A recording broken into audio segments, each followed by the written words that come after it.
বহু সময় থাকে যেতিয়া আমি নিজকে প্ৰশ্ন কৰোঁ যে মনে প্ৰাণে বিচৰা বস্তু এটা কিয় নাপালোঁ। তো সেই সময়ত কিছুমান থটছ আহিব পাৰে মনত যে মে বি সেইটো পোৱাৰ উপযুক্ত মই নহয়। কিন্তু আনহাতে চালেতো এনেকুৱাও হয় যে সেই বস্তুটো পোৱা হয়তো সেই সঠিক টাইম নাছিল সেইটো।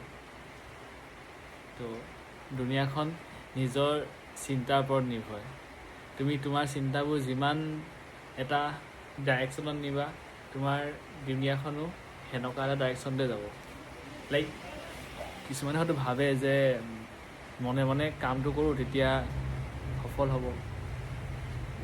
তো সেইটো এটা ৱে, সেইটো দুনিয়াখন তেওঁলোকে তেনেকৈ ধৰণে বনাইছে আৰু তেনেধৰণেই হ'ব।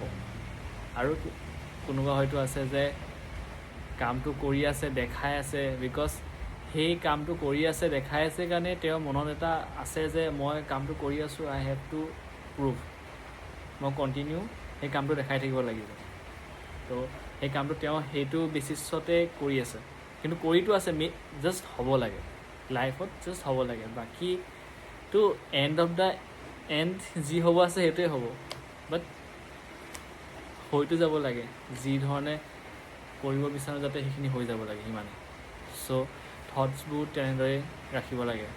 যিমান পাৰি নিগেটিভ থটছ যিমান থাকিলেও যদি নিজৰ মাইণ্ডটো ক্লিয়াৰ থাকে, ডেটছ কোনেও নোৱাৰে, ন' ওৱান।